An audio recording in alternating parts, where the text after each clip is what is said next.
Hello friends, ഞാനും എൻ്റെ അടുത്തമ്മയും കൂടി എവിടേക്കായി പോകുന്നത്? നമ്മൾ രണ്ടും മാത്രമല്ല കേട്ടാ, ഗിരിജമ്മയും അപർണേച്ചിയും പിള്ളേരും ഒക്കെ ഉണ്ട്. നമ്മൾ പറശ്ശിനിക്കടവ് മുത്തപ്പൻ ക്ഷേത്രത്തിലേക്ക് പോകാൻ ഇറങ്ങിയതാണ്.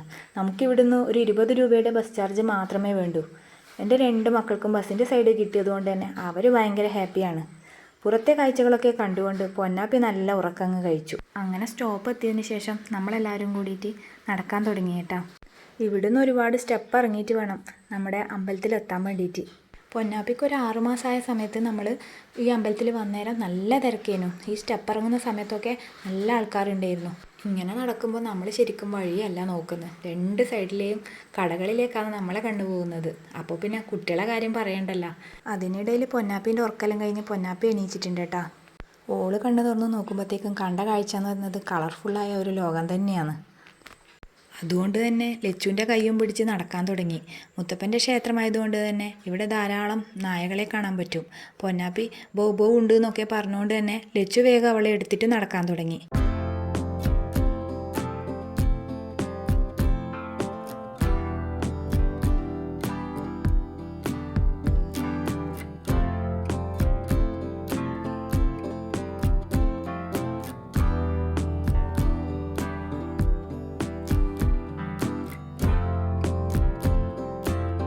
ക്ഷേത്രത്തിനുള്ളിൽ കയറുന്നതിന് മുന്നേ കാലൊക്കെ കഴുകി നമ്മളെല്ലാവരും ഉള്ളിലേക്ക് തൊഴാൻ പോയി. ക്ഷേത്രത്തിനുള്ളിൽ ഫോട്ടോ ഒന്നും എടുക്കാൻ പറ്റില്ലല്ലോ. തൊഴുതു പുറത്തേക്ക് ഇറങ്ങിയപ്പോൾ പൊന്നാപ്പി നായേനെ കണ്ടിട്ട് കുറേ നേരം നോക്കി നിൽക്കുന്നുണ്ട്. അവൾക്ക് ശരിക്കും നേരത്തെ കണ്ട പേടിയൊന്നും ഇപ്പോൾ ഇല്ല കേട്ടാ. പിന്നെ നമ്മൾ നേരെ പോയത് വഴിപാട് കഴിപ്പിക്കാൻ വേണ്ടിയിട്ടാണ്. അതൊക്കെ കഴിഞ്ഞ് നമ്മളെല്ലാവരും കൂടി പ്രസാദം കഴിക്കാനായിട്ട് ഉള്ളിലേക്ക് കയറി. പയറും തേങ്ങാപ്പൂളും ചായയുമാണ് ഇവിടുത്തെ പ്രസാദം.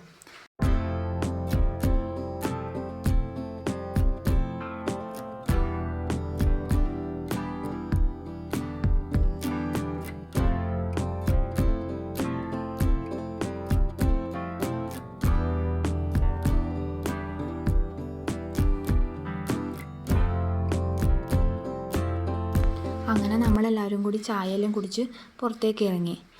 അപ്പോൾ അവിടെ കുറേ പുസ്തകങ്ങൾ വിൽക്കാൻ വെച്ചിട്ടുണ്ടായിരുന്നേ.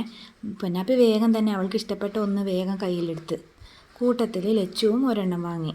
പിന്നെ നമ്മളെല്ലാവരും കൂടി അവിടെ നിന്ന് കുറച്ച് ഫോട്ടോ എല്ലാം എടുത്ത്. അപ്പോഴേക്കും ഒരു 2 മണി ആവാനായിന് കേട്ടോ സമയം. അപ്പോൾ വിചാരിച്ചു വേഗം തന്നെ ഭക്ഷണം കഴിക്കാനായിട്ട് പോവാമെന്ന്. സ്കൂളില്ലാത്ത മിക്ക ദിവസങ്ങളിലും ഇവിടെ നല്ല തിരക്കാണ് ഉണ്ടാവല്. പക്ഷേ ഇന്ന് വലിയ തിരക്കൊന്നും ഉണ്ടായിട്ടില്ല. അതുകൊണ്ട് തന്നെ നമ്മൾ കുറച്ച് സമയം ക്യൂ നിൽക്കേണ്ടിയും വന്നിട്ടില്ലോ. പിന്നെ നമ്മൾ നേരെ പ്ലേറ്റെല്ലാം എടുത്തിട്ട് ഊട്ടുപുരയിലേക്ക് കടന്നു കേട്ടാ. പരിപ്പും കായും മോര് കറിയാണ് ഉണ്ടായിന്. ശരിക്കും വല്ലാത്തൊരു ടേസ്റ്റ് തന്നെയാണ് ഇവിടുന്ന് കഴിക്കുമ്പോൾ. അങ്ങനെ ഭക്ഷണമൊക്കെ കഴിച്ച് നമ്മൾ പുറത്തിറങ്ങി. നേരെ പോയത് ബോട്ട് ചെട്ടീൻ്റെ അടുത്തേക്കാണ്. കുട്ടികൾ ബോട്ട് കണ്ടപ്പോഴേ തുടങ്ങിയിന് നമുക്കതിൽ കയറണമെന്നും പറഞ്ഞിട്ട്. അങ്ങനെ നമ്മളെല്ലാവരും കൂടി കുട്ടികളെ ആഗ്രഹം സാധിപ്പിച്ചു കൊടുക്കാമല്ലോ എന്ന് വിചാരിച്ചിട്ട് ബോട്ടിലേക്ക് കയറുകയാണ് ചെയ്തത്. ശരിക്കും പൊന്നാപ്പീൻ്റെ ആദ്യത്തെ ബോട്ട് യാത്രയാണ് കേട്ടോ ഇത്. അവളത് നന്നായി ആസ്വദിക്കുകയും ചെയ്തിന്. പിന്നെ ബോട്ടിൽ പാട്ടും കൂടി വെച്ചപ്പോൾ പൊന്നാപ്പിക്ക് ഉഷാറായി. അപ്പോൾ ചെറിയ രീതിയിൽ അവൾക്കറിയുന്ന സ്റ്റെപ്പെല്ലാം ഇട്ടിട്ട് അവൾ ഡാൻസെല്ലാം കളിച്ചു തുടങ്ങിന് കേട്ടാ.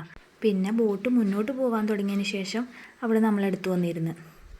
വെള്ളത്തിൻ്റെ ഈ ഒഴുക്കെല്ലാം കാണുമ്പോൾ പൊന്നാപ്പി നന്നായിട്ട് ആസ്വദിക്കുന്നുണ്ടേനു. എനിക്ക് ശരിക്കും ഇതിനകത്ത് കയറിയിട്ടില്ലെങ്കിൽ നഷ്ടമായി പോയേനേന്ന് തോന്നിപ്പോയിന്. അപ്പോൾ അങ്ങനെ നമ്മൾ മുന്നോട്ട് നീങ്ങിക്കൊണ്ടിരിക്കുമ്പം മുത്തപ്പൻ ക്ഷേത്രത്തിൻ്റെ മുന്നിലെത്തുമ്പോൾ ഒരു വ്യൂ ഉണ്ട്. അത് ശരിക്കും സൂപ്പറാണ് കേട്ടോ. അതിപ്പം ഞാൻ കാണിക്കുമ്പോൾ ചെറുങ്ങനെ കാണുമല്ലോ, കാരണം അത് കുറച്ച് ദൂരെയായിട്ടാണുള്ളത്. ഇത് തിരിച്ച് ബോട്ട് ചെട്ടിയിലേക്ക് തന്നെ തിരിച്ചു പോകുമ്പോൾ നല്ല ഭംഗിയിൽ കാണുന്നുണ്ട് കേട്ടോ. അങ്ങനെ നമ്മൾ ഓരോ കഥകളൊക്കെ പറഞ്ഞ് പുറത്തെ കാഴ്ചകളൊക്കെ നോക്കിയിട്ട് ഇങ്ങനെ നിൽക്കുന്നു.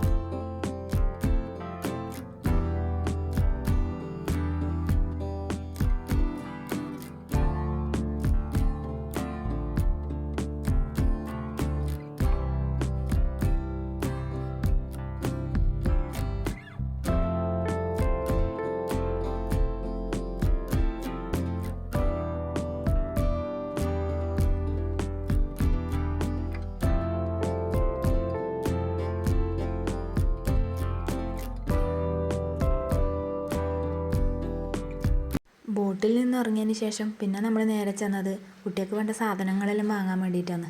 അപ്പോൾ ഒരു കടയിൽ കയറി ഇഷ്ടപ്പെട്ടതെല്ലാം സെലക്ട് ചെയ്യുമെന്ന്. അങ്ങനെ എല്ലാവരും കൂടി എല്ലാവർക്കും വേണ്ട സാധനങ്ങളെല്ലാം സെലക്ട് ചെയ്തു. പൊന്നാപ്പിക്ക് ശരിക്കും ഇതൊരു പുതിയൊരു അനുഭവം തന്നെയാണ്. ഓളിത് എന്നാണ് എങ്ങനെ പൈസ കൊടുത്ത് വാങ്ങിക്കുന്നതാണ് അതൊന്നും ഓൾക്കറിയില്ല. ഓരോ സാധനവും ഇങ്ങനെ തൊട്ട് നോക്കുന്നുണ്ട്. എന്നിട്ട് എടുത്ത സാധനമെല്ലാം അത് അവിടെ തന്നെ വെക്കുകയോ എല്ലാം ചെയ്യുന്നുണ്ട്. അങ്ങനെ വേണ്ട സാധനമെല്ലാം വാങ്ങിയതിന് ശേഷം നമ്മൾ വീട്ടിലേക്ക് പോകാൻ നോക്കുമെന്ന്. അതിനിടയിൽ ഒരു റബ്ബർ പാമ്പിനെ കാണിച്ചിട്ട് പൊന്നാപ്പിനെ പേടിപ്പിക്കുന്നുണ്ട് കേട്ടോ ലച്ചു.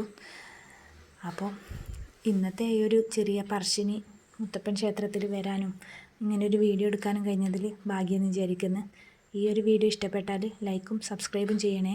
Okay, bye.